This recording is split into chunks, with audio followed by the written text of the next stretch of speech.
No fue mi primer trabajo raro, pero sí el más escalofriante. Todo empezó una noche cuando Juan, uno de los intermediarios que siempre consigue trabajos especiales para nosotras, me llamó con una oferta. Camila, es una clínica en el centro. Pagan el triple de lo normal. Solo tienes que acompañar a un cliente que necesita asistencia durante un procedimiento médico. Nada que te comprometa, dijo. Triple de paga. Era tentador, pero el tono en su voz me puso nerviosa. Llegué a la dirección que me dio. El edificio no parecía una clínica normal, más bien una casa colonial remodelada con una fachada impecable, pero vacía de vida. Toqué el timbre y una mujer con cabello recogido y expresión seria, Marta, abrió la puerta.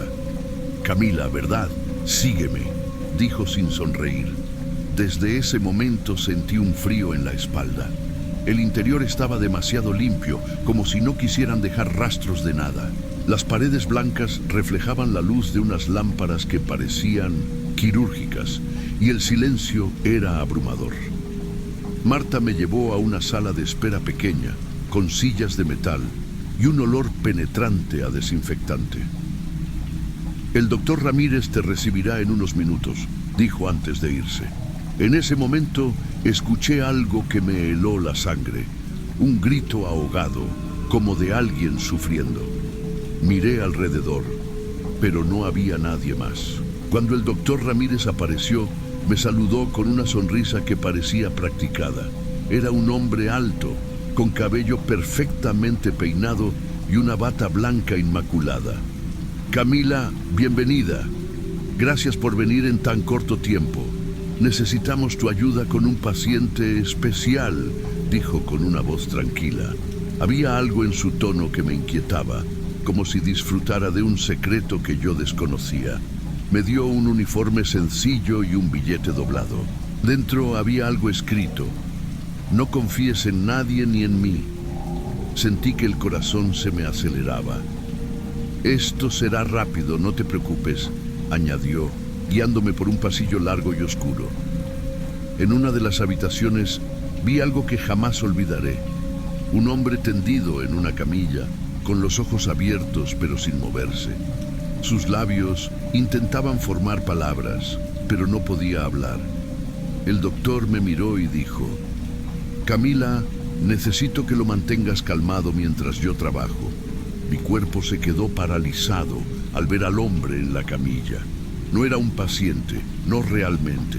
Su mirada era de puro terror, como si supiera que lo que estaba por venir sería peor que la muerte. Quise decir algo, preguntar qué estaba pasando, pero mis labios no se movían. El doctor Ramírez se acercó a la mesa de instrumentos, donde había bisturís, pinzas y herramientas que parecían salidas de una película de terror. Camila, dijo con esa voz calmada, esto es solo un procedimiento de rutina, nada de qué preocuparse. Pero mientras hablaba, vi cómo colocaba un bisturí sobre la piel del hombre, que comenzó a temblar frenéticamente. Fue entonces cuando comprendí la magnitud del horror. Esto no era medicina, esto era algo más oscuro. ¿Qué le estás haciendo?, pregunté finalmente, mi voz quebrándose. Ramírez no me respondió. Solo me lanzó una mirada fría antes de continuar, como si mi pregunta no importara. En ese momento, Marta apareció detrás de mí y me agarró del brazo. Ven conmigo, Camila. Necesitamos hablar, dijo con tono autoritario. Me llevó a otro cuarto, aún más perturbador. Había cámaras de seguridad monitoreando cada rincón de la clínica y en una de las pantallas vi algo que me dejó sin aire. Había varias habitaciones llenas de personas en camillas, algunas inmóviles, otras luchando por liberarse. ¿Qué es esto? ¿Qué están haciendo aquí?, grité. Marta cerró la puerta y me miró con una expresión severa. Camila, si quieres salir de aquí viva, será mejor que cooperes. No preguntes más. Mi instinto me decía que debía escapar. Pero, ¿cómo? Marta no me dejaba sola ni por un segundo. Y el doctor Había algo en él que me hacía sentir que siempre estaba un paso adelante. Más tarde esa noche, cuando Marta me dejó para descansar, decidí explorar. Mis pasos eran lentos, temía que cualquier ruido me delatara. Abrí una puerta al final del pasillo y encontré algo que jamás podré borrar de mi memoria. Un estante lleno de frascos etiquetados con nombres y órganos humanos, flotando en un líquido transparente. Algunos nombres estaban tachados, como si ya no importaran. Fue entonces cuando encontré un cuaderno tirado en el suelo, cubierto de polvo. Lo abrí y comencé a leer. Era un diario. Una mujer llamada Elena había trabajado en esta clínica antes que yo. Su último mensaje, escrito con letra temblorosa, decía: no confíes en ellos. Si lees esto, huye antes de que sea demasiado tarde. El sonido de pasos se acercaba. Cerré el cuaderno rápidamente y me escondí detrás de unas estanterías. Desde mi escondite, vi al doctor Ramírez entrar al cuarto, mirando alrededor como si supiera que yo estaba ahí. Camila, llamó con una voz cantarina. Sé que estás aquí. No intentes huir. Nadie lo logra. Mi corazón latía con fuerza mientras veía su sombra moverse. Contuve el aliento, rogando que no me encontrara. Entonces, algo en su mirada cambió. Sonrió de una manera que me dio escalofríos y dijo: tarde o temprano, todos regresan al quirófano. Mis piernas temblaban mientras el doctor Ramírez salía del cuarto, como si supiera que el terror que sembró en mí lo obligaría a no correr. Pero no era el momento de rendirme. Sabía que si no escapaba esa noche, no habría otra oportunidad. Con el diario de Elena apretado contra mi pecho, salí del escondite y comencé a caminar por el pasillo como una sombra, rezando en silencio para que nadie me encontrara. La clínica era un laberinto. Cada corredor parecía igual al anterior. Las paredes blancas brillaban bajo la luz fluorescente, haciendo que el ambiente se sintiera aún más irreal. De repente, escuché un grito. Esta vez no era un gemido ahogado, sino un alarido que cortó el aire como un cuchillo. Sabía que provenía del quirófano. Avancé sabiendo que estaba arriesgándolo todo, pero también que necesitaba respuestas. Al llegar, me escondí detrás de una puerta entreabierta. Vi a Ramírez y a Marta en plena operación. El cuerpo en la camilla era de un joven, apenas un adolescente. Sus ojos estaban abiertos, lágrimas caían por sus mejillas mientras el bisturí de Ramírez se hundía en su abdomen. Era como si disfrutara cada corte, cada grito. Marta, a su lado, mantenía una expresión impasible. Este será nuestro mejor trabajo, dijo el doctor con una sonrisa. Mi corazón latía tan fuerte que temía que lo escucharan. No podía quedarme allí. Seguí avanzando por el corredor hasta que encontré una sala con cajas llenas de documentos. Había expedientes de personas desaparecidas, todas con fotos y notas detalladas de su estado actual. Algunas estaban marcadas como extraído, otras como en espera. Mis manos temblaban mientras revisaba los papeles. Era un catálogo de horrores. Fue entonces cuando escuché las sirenas. Al principio pensé que era mi imaginación, pero no, eran reales. Una infiltrada, una de las víctimas que fingía estar inconsciente, había logrado activar una alarma de emergencia conectada a las autoridades locales. La clínica estaba a punto de caer. Corrí hacia la entrada, pero el doctor apareció bloqueando mi camino. Su bata blanca ahora estaba manchada de sangre. Camila, dijo con una voz baja pero cargada de furia. Nadie sale de aquí. Nadie. En su mano sostenía un bisturí. El pánico me invadió, pero algo dentro de mí se encendió. No iba a morir ahí. Agarré una lámpara de una mesa cercana y la arrojé hacia él. Ramírez esquivó el golpe, pero eso me dio tiempo suficiente para correr. Atravesé el pasillo mientras las sirenas se hacían más fuertes. Marta apareció detrás de él, gritando órdenes, pero ya era demasiado tarde. La policía estaba en la entrada, armada hasta los dientes. El enfrentamiento fue caótico. Ramírez intentó escapar por una puerta trasera, pero los oficiales lo atraparon antes de que pudiera desaparecer. Marta, por su parte, fue capturada mientras trataba de destruir pruebas en una sala cercana. La clínica se llenó de luces y voces, pero yo solo podía pensar en una cosa: estaba viva. Días después, mientras trataba de recuperarme en casa, las pesadillas comenzaron. Cada vez que cerraba los ojos, veía los rostros de las víctimas, escuchaba sus gritos, me sentía culpable, como si mi supervivencia fuera una traición hacia ellos. Las noticias hablaron del caso por semanas, pero muchas de las conexiones de Ramírez con gente poderosa nunca se revelaron. Sabía que algunas piezas del rompecabezas quedaron ocultas. Una noche, mientras revisaba el diario de Elena por última vez, noté algo que antes había pasado por alto. En la última página, escrita con letras casi invisibles, decía: si estás viva, nunca confíes en el silencio. Él siempre encuentra el camino de regreso. El sonido de un mensaje en mi teléfono rompió el silencio de la habitación. Era un número desconocido. Solo decía: Camila, esto no ha terminado.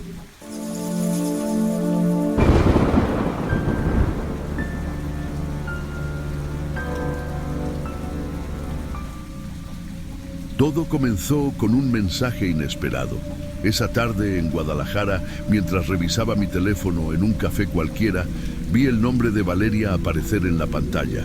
Era una clienta frecuente, alguien con conexiones en círculos exclusivos, aunque nunca me había contado mucho sobre su vida. El mensaje decía: hay un trabajo esta noche, paga bien, pero no es para cualquiera. ¿Te interesa? La curiosidad y las cuentas sin pagar fueron más fuertes que cualquier duda. Pregunté los detalles y Valeria me explicó que una persona rica organizaba un evento en una mansión cerca de Tepatitlán. Solo necesitas verte bien, ser discreta y seguir las reglas. No hagas preguntas innecesarias, añadió. Eso me puso en alerta, pero el dinero que ofrecían no era algo que pudiera rechazar. Un coche negro llegó por mí al caer la noche. Desde que subí, el ambiente era extraño. El chofer no dijo una palabra y la música instrumental que sonaba tenía un tono lúgubre. El camino hacia Tepatitlán se volvió cada vez más desolado, con montañas y árboles enormes que bloqueaban la luna. Cuando vi la mansión, sentí un nudo en el estómago. El lugar era imponente, como sacado de otro siglo. Tenía una arquitectura colonial oscura, con detalles de hierro forjado y antorchas que proyectaban sombras inquietantes en las paredes. Una mujer alta, vestida de negro, me recibió en la entrada. No está permitido explorar más allá de las áreas asignadas. Sigue las instrucciones y todo saldrá bien, dijo con un tono seco. En el salón principal encontré a otras mujeres, todas elegantemente vestidas, pero con expresiones que no ocultaban su incomodidad. Intenté relajarme, pensando que solo sería una noche más, pero no podía quitarme la sensación de que algo estaba muy mal. El salón donde nos llevaron parecía sacado de un sueño extraño. Había candelabros enormes, pinturas oscuras en las paredes y una mesa larga preparada con una cena que parecía exquisita. Pero lo que más llamó mi atención fueron las 5 personas que entraron poco después. Llevaban máscaras que cubrían completamente sus rostros. Un lobo, una serpiente, un cuervo, un zorro y un ciervo. Su presencia era intimidante y el silencio en el salón era casi insoportable. El hombre con la máscara de lobo habló primero. Bienvenidas. Esta noche celebramos algo especial. Su presencia aquí no es coincidencia, es destino. Su voz era firme, pero fría, como si quisiera medir nuestras reacciones. Mientras servían los primeros platos, Comenzaron a hacernos preguntas. No eran preguntas normales. Querían saber cosas personales, como si buscaban algo en específico en cada una de nosotras. Cuando trajeron el postre, un pastel oscuro con un aroma extraño, algo cambió. El hombre con la máscara de serpiente se puso de pie y murmuró algo en un idioma que no entendí. Las otras personas en la mesa parecían tensarse y una de las mujeres comenzó a llorar en silencio. Nos pidieron que las siguiéramos y aunque todo en mi interior me decía que debía correr, mis piernas no se movían. Nos llevaron por un pasillo oscuro y frío, iluminado solo por velas colocadas en soportes de hierro. Al final, había una enorme puerta de madera tallada con símbolos que parecían antiguos. Uno de los hombres enmascarados la abrió, revelando una sala subterránea. El suelo estaba decorado con un círculo dibujado en lo que parecía ser sangre seca, rodeado de velas negras.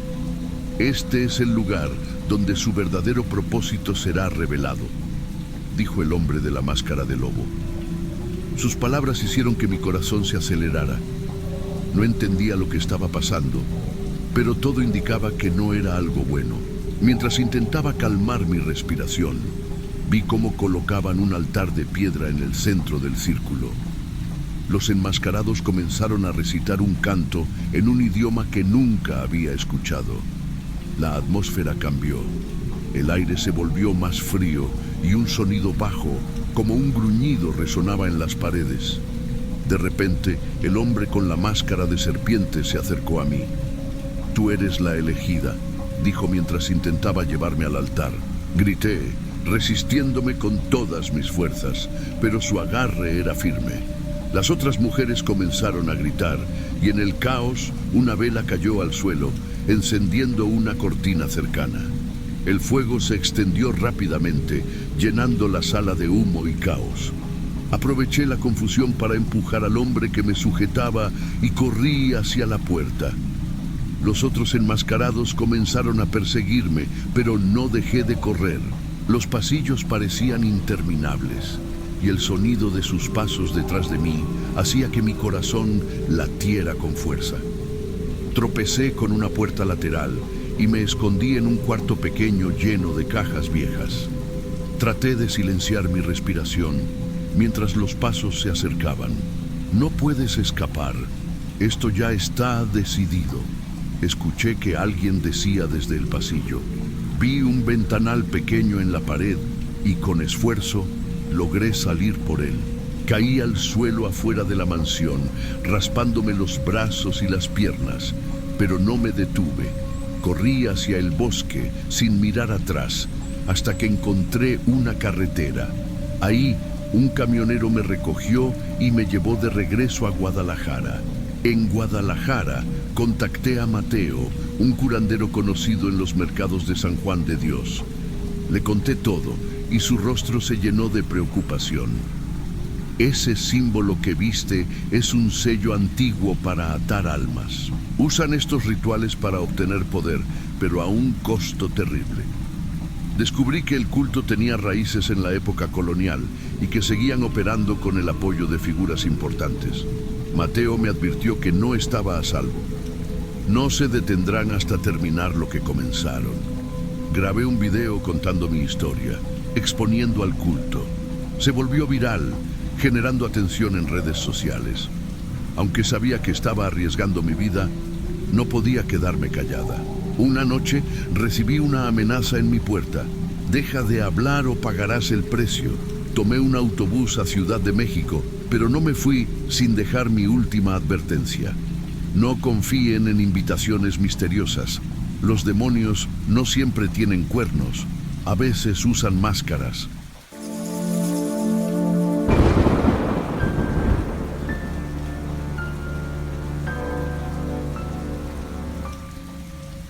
Era una noche como cualquier otra en la Ciudad de México. Había terminado de alistarme, usando un vestido rojo que resaltaba, pero sin ser exagerado. El tipo de look que mezclaba elegancia con misterio. De repente, mi celular sonó. Era un número desconocido. No suelo contestar esas llamadas, pero algo me hizo hacerlo esa vez. Carla, soy Arturo. Me recomendaron tus servicios y tengo una propuesta interesante para ti. Su voz era tranquila, demasiado segura. Me dijo que quería verme esa misma noche en el Hotel Camino Real Polanco. Prometió un pago que, honestamente, era difícil rechazar. Algo dentro de mí me decía que no era una buena idea, pero, ya sabes, la vida a veces no te deja elegir mucho. Así que acepté. Cuando llegué al hotel, me sorprendió lo elegante que era. Las luces, las obras de arte, todo parecía gritar lujo. Pero mientras caminaba hacia la recepción, sentí una especie de escalofrío. El recepcionista me entregó una llave sin decir mucho, solo un gesto discreto hacia el ascensor. La llave tenía el número 407.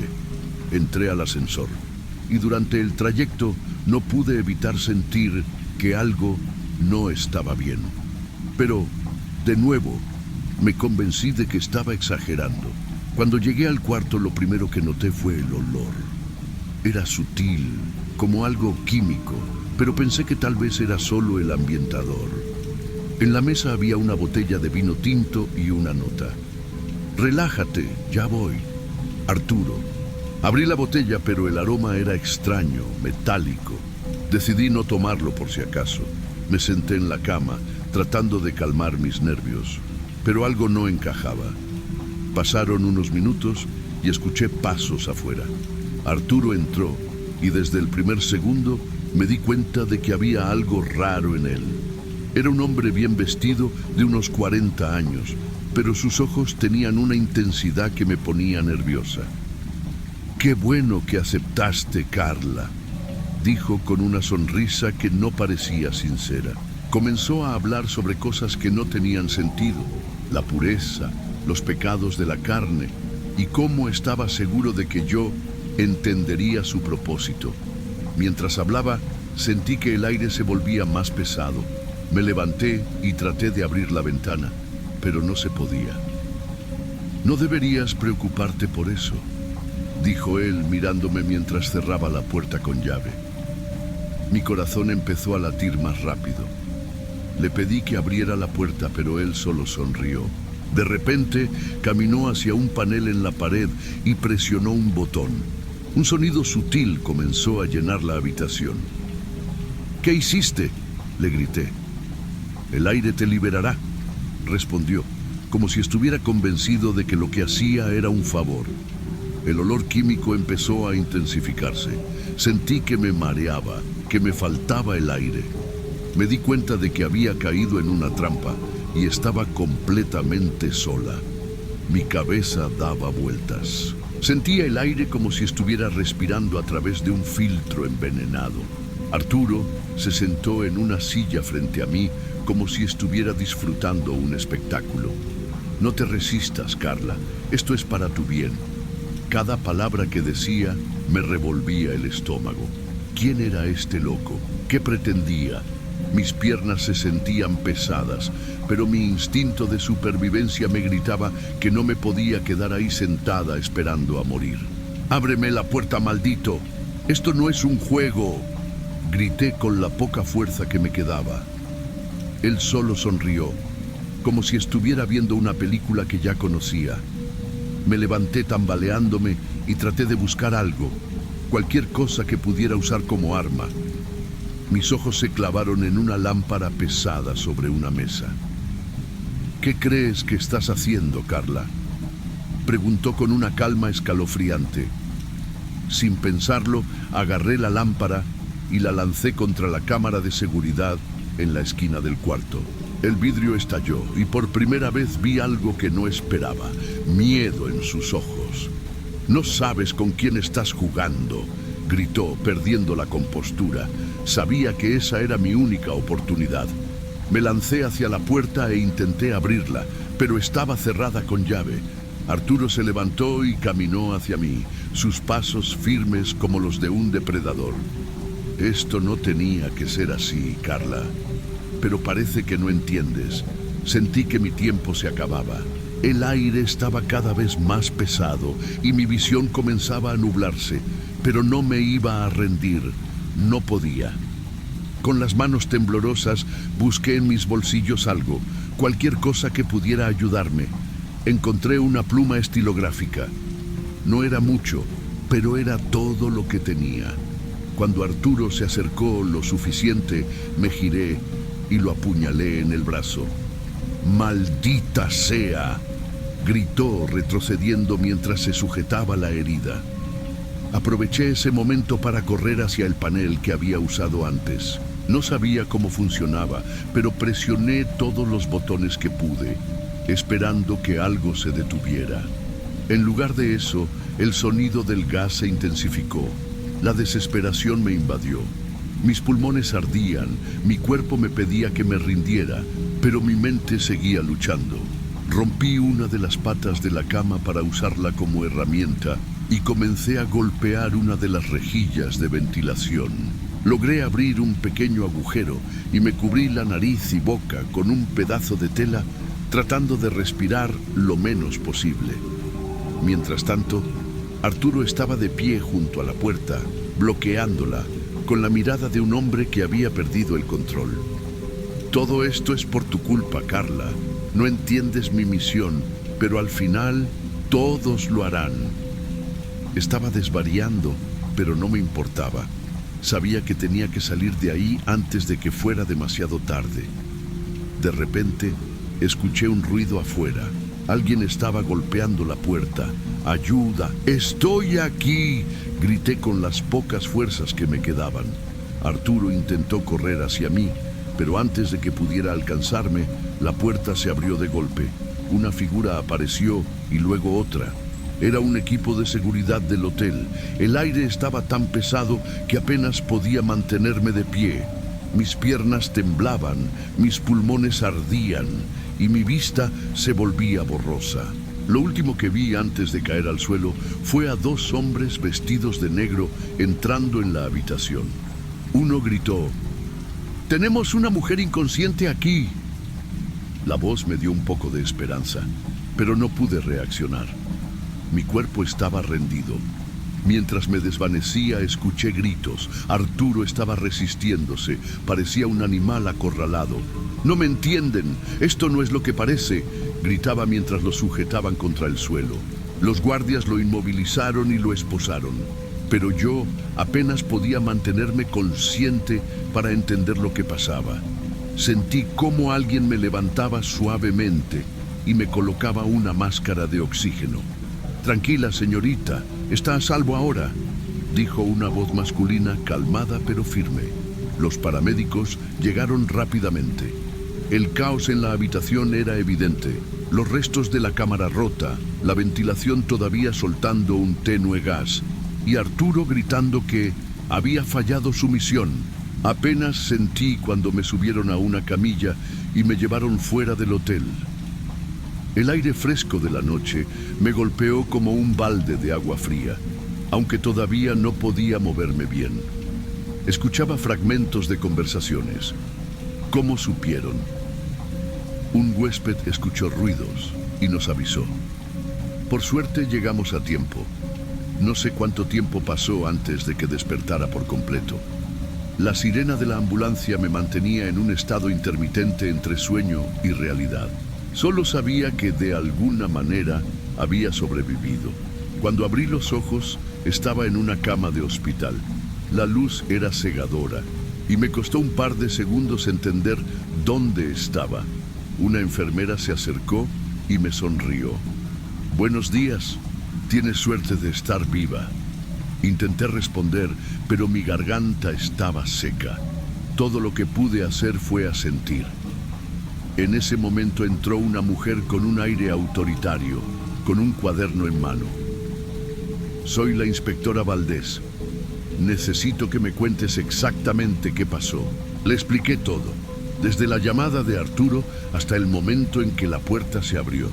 Cada palabra que salía de mi boca parecía volver a abrir las heridas del alma. Ella escuchaba con atención, tomando notas. «Arturo ha sido detenido. Parece que es parte de una especie de culto. Estamos investigando más, pero sus declaraciones son perturbadoras. Hablaba de purificación y sacrificios. Mi estómago se revolvió al escuchar esas palabras. No podía creer que algo así estuviera pasando y que yo casi hubiera sido una de sus víctimas. La inspectora me ofreció ayuda psicológica, pero todo lo que quería era salir de ahí. Sabía que, aunque mi cuerpo se recuperara, las marcas en mi mente tardarían más en sanar. Esa noche, mientras miraba por la ventana del hospital, tomé una decisión. Nunca más iba a ignorar mis instintos. Y si podía hacer algo para evitar que otras mujeres pasaran por lo mismo, lo haría. Cuando me dieron el alta del hospital, sentí que llevaba una carga invisible en los hombros. Volver a la rutina en la Ciudad de México no era una opción. Cada calle, cada ruido fuerte, me recordaba esa noche en el Hotel Camino Real Polanco. Decidí mudarme a Guadalajara, buscando un nuevo comienzo lejos de las sombras de Arturo. En Guadalajara encontré un pequeño departamento en una zona tranquila. No era lujoso, pero era suficiente para empezar de nuevo. Mientras desempacaba, encontré el vestido rojo que había usado esa noche. Lo miré por un largo rato antes de tirarlo a la basura. Era como si con eso quisiera dejar atrás el pasado. Pronto me conecté con una organización local que ayudaba a mujeres en situaciones de riesgo. Compartí mi historia de manera anónima, pero lo suficiente como para ayudar a otras a reconocer señales de peligro. Fue terapéutico de alguna manera, aunque las pesadillas todavía me perseguían. Una noche, mientras revisaba las noticias, vi un titular que me heló la sangre. Detienen a miembro de culto de purificación. Se descubren vínculos con desapariciones en hoteles de lujo. Arturo estaba relacionado con otros casos, pero yo había sido la única sobreviviente. Ese momento me confirmó que no podía quedarme callada. Si mi experiencia podía salvar a alguien más, debía hablar. Contacté a una periodista que trabajaba en casos similares y acepté dar una entrevista manteniendo mi identidad protegida. Quería que el mundo supiera lo que había pasado. La entrevista salió en un documental local y aunque usaron mi voz distorsionada y mi rostro no se mostró, el impacto fue inmediato. Muchas mujeres comenzaron a compartir historias similares, lo que ayudó a las autoridades a encontrar más pruebas contra Arturo y otros miembros de su culto. La policía descubrió que Arturo no estaba solo. Había más personas involucradas, todas con una ideología retorcida basada en una supuesta purificación espiritual. Usaban hoteles de lujo como escenario porque creían que simbolizaban la decadencia. Aunque el caso tomó meses en resolverse, mi vida empezó a encontrar un nuevo equilibrio. Mis noches seguían llenas de recuerdos oscuros, pero cada vez que ayudaba a otra mujer a escapar de una situación peligrosa, sentía que estaba recuperando un poco de mi alma. Hoy, mientras escribo esto desde una cafetería en Guadalajara, sé que la vida nunca será perfecta, pero tampoco estoy dispuesta a rendirme. Mi historia no solo es un recordatorio de lo que sobreviví, sino también una promesa de que no dejaré que el miedo me defina. El mundo está lleno de monstruos, algunos más cerca de lo que creemos, pero también está lleno de personas dispuestas a luchar, y yo soy una de ellas.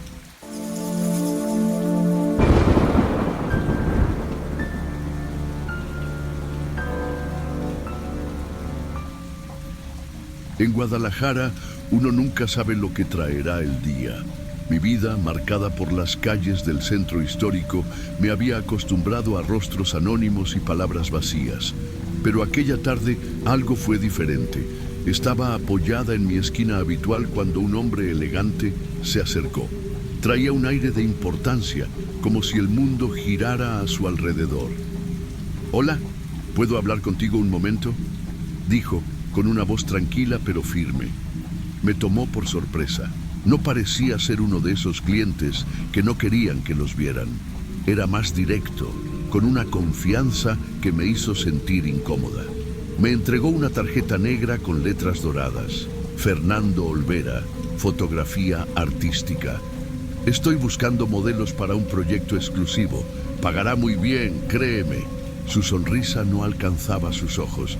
La cantidad que ofreció era más de lo que podía rechazar.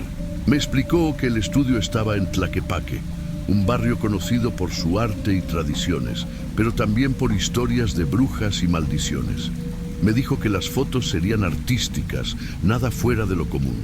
Algo en su voz era hipnótico, convincente. Cuando llegué al estudio esa noche, un escalofrío me recorrió la espalda. El edificio era viejo, con paredes decoradas por máscaras indígenas y artefactos antiguos que parecían mirarme. Las luces eran tenues y un olor metálico llenaba el aire. «Pasa, Isabela».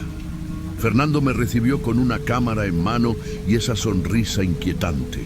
El set estaba decorado con espejos cubiertos por telas negras y velas dispuestas en patrones que no entendía. Había un vestido rojo colgado en una esquina, tan elegante como fuera de lugar. Mientras me cambiaba, noté que las sombras parecían moverse como si tuvieran vida propia. «Vamos a empezar», dijo Fernando, ajustando su cámara. A medida que tomaba las primeras fotos, su voz comenzó a cambiar. Murmuraba palabras en una lengua que no reconocía. El aire se volvió pesado y las velas parecían parpadear con cada clic de la cámara. Sentí un escalofrío. Algo estaba mal, pero no sabía qué. Con cada clic de la cámara, el ambiente en el estudio se volvía más opresivo. No era solo mi imaginación. Las sombras en las esquinas parecían alargarse, acercándose como si quisieran tocarme. Intenté calmarme, recordándome que era solo una sesión de fotos. Pero cada palabra que Fernando murmuraba bajo su respiración me hacía pensar lo contrario.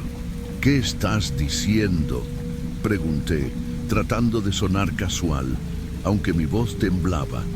«Es solo una concentración para capturar la mejor esencia», respondió, sin apartar los ojos del lente. Quise creerle, pero mis instintos me gritaban que saliera corriendo. Miré alrededor buscando algo que me diera seguridad y mis ojos se detuvieron en una mesa al fondo del estudio. Había fotos de otras mujeres, todas con expresiones inexpresivas, como si estuvieran vacías. Mi corazón comenzó a latir con fuerza. «¿Qué son esas fotos?», pregunté, dando un paso hacia atrás. Fernando bajó la cámara lentamente y me miró, su rostro transformado por una sonrisa que ya no tenía nada de amable. «Eres más curiosa de lo que pensé, pero no te preocupes, pronto lo entenderás». De repente, las velas parpadearon violentamente y un zumbido grave llenó la habitación. Fernando levantó la cámara otra vez, pero esta vez sentí un tirón, como si algo invisible estuviera jalando mi cuerpo hacia el lente. Grité, llevándome las manos al pecho, donde una presión inexplicable me hacía sentir que mi energía se escapaba. «¿Qué estás haciendo? ¡Detente!», grité con todas mis fuerzas. «Tu alma es perfecta. Será la pieza que me falta para completar mi colección». Su voz era más grave, como si alguien más estuviera hablando a través de él. Me tambaleé, pero en ese momento recordé las palabras de mi abuela: «El mal siempre deja rastros. Busca lo que no debería estar ahí». Miré alrededor y vi algo en el altar, un pequeño espejo cubierto por una tela negra. Algo me decía que ese objeto era importante. Sin pensar mucho, corrí hacia él y aparté la tela. El reflejo que vi no era mío. En el espejo había un rostro oscuro, lleno de sombras, que se movía como si estuviera atrapado. Fernando gritó: «¡No toques eso!». Su reacción confirmó mis sospechas. Sin soltar el espejo, lo levanté y lo rompí contra el suelo. El estallido fue ensordecedor y el zumbido desapareció de inmediato. Fernando cayó de rodillas, llevándose las manos a la cabeza. Aproveché el momento y corrí hacia la salida, ignorando el frío que me atravesaba el cuerpo. Sentía que algo me seguía. pero no me detuve hasta estar fuera del edificio, jadeando bajo las luces de la calle vacía de Tlaquepaque. Corrí hasta que las luces del mercado San Juan de Dios aparecieron en la distancia. Los vendedores que aún quedaban me miraban como si estuviera loca, pero no me importaba. Mi corazón seguía martillando en mi pecho y mi mente no dejaba de repetir lo que había visto. Las fotos, el espejo y sobre todo esa mirada oscura atrapada en el reflejo. Me apoyé en una de las paredes del mercado tratando de recuperar el aliento, pero una sensación persistente no me dejaba tranquila. No era solo miedo, era como si algo todavía me estuviera observando, incluso ahí, entre la multitud. Sabía que tenía que entender qué estaba pasando y solo una persona podría ayudarme.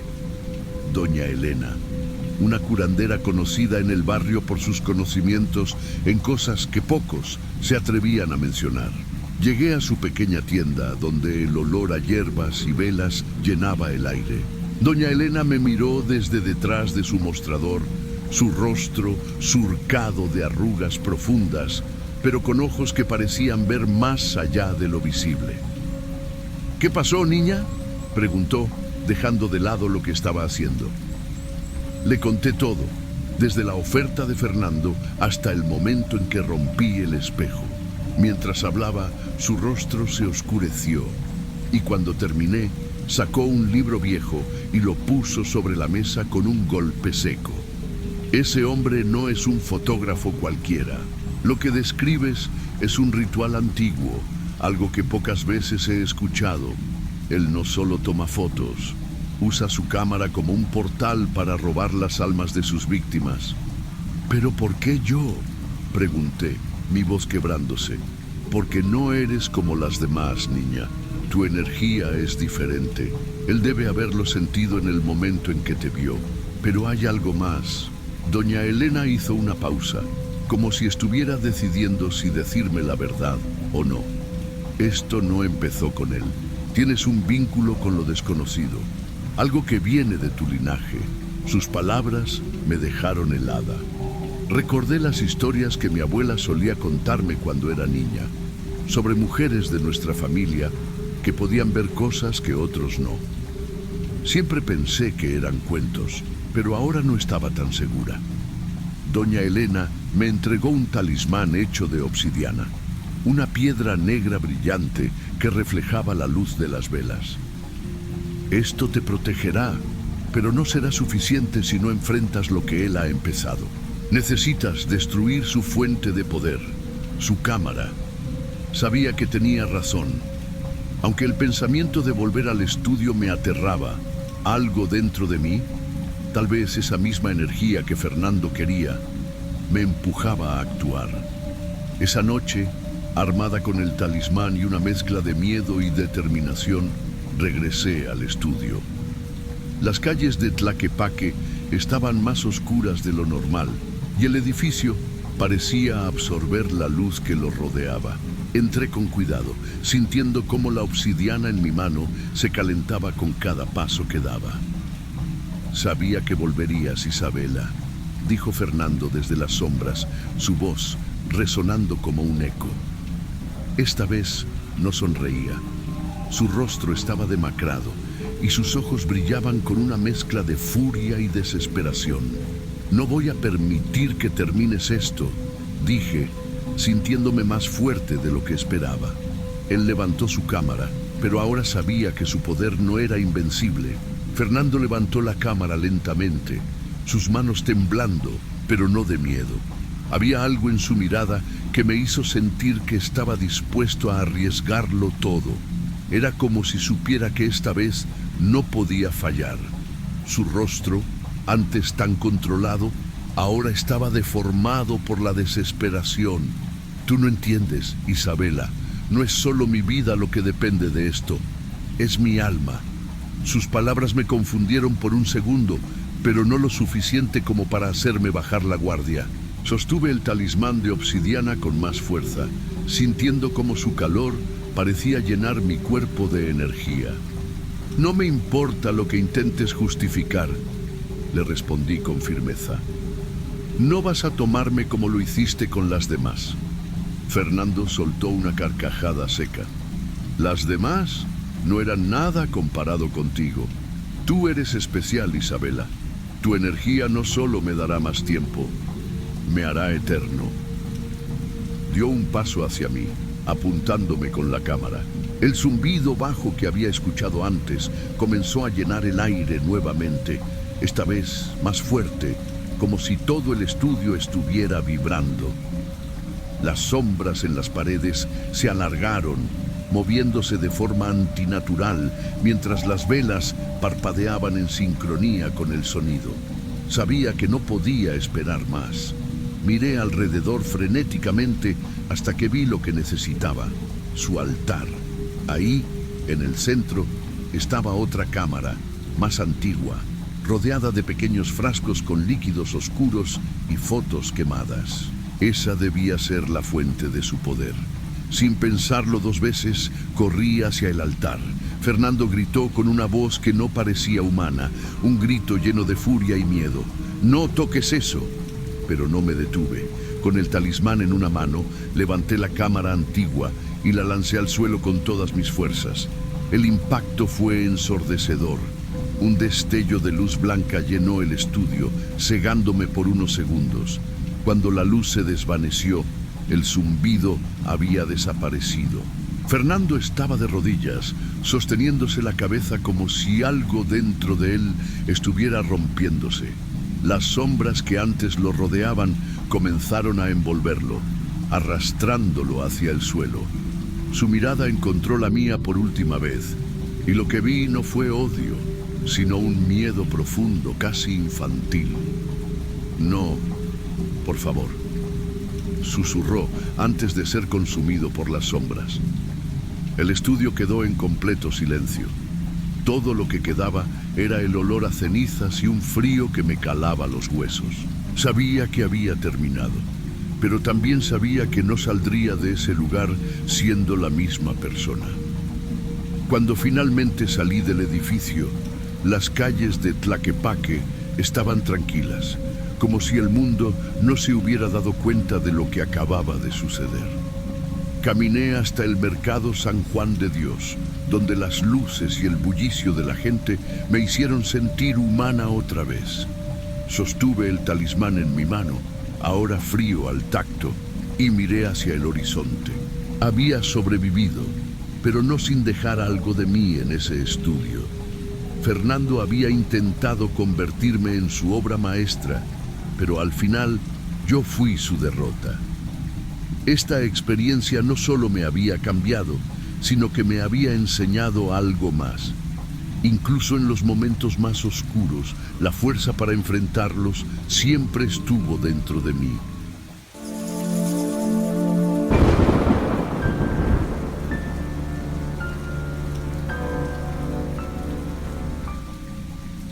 El zumbido del ventilador viejo llenaba mi pequeño cuarto en Monterrey.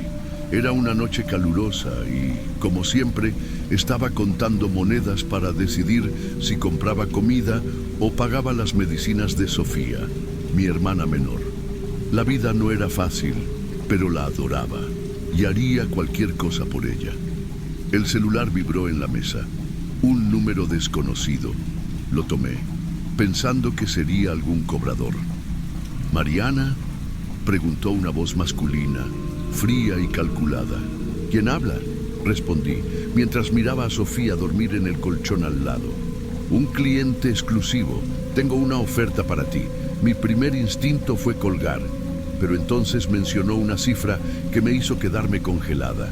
Era suficiente para cubrir meses de gastos, incluso para salir de la ciudad. «¿Qué tengo que hacer?», pregunté, tratando de sonar más segura de lo que me sentía. Me habló de La Cúpula Esmeralda, un hotel de lujo donde la discreción era más valiosa que el oro. Dijo que su cliente, el médico, era un hombre excéntrico con gustos particulares, pero que siempre cumplía con sus acuerdos. No sabía por qué, pero algo en su tono me dio escalofríos. Aún así, acepté. Lo necesitaba. Antes de colgar me advirtió: Sigue las reglas al pie de la letra o todo terminará mal.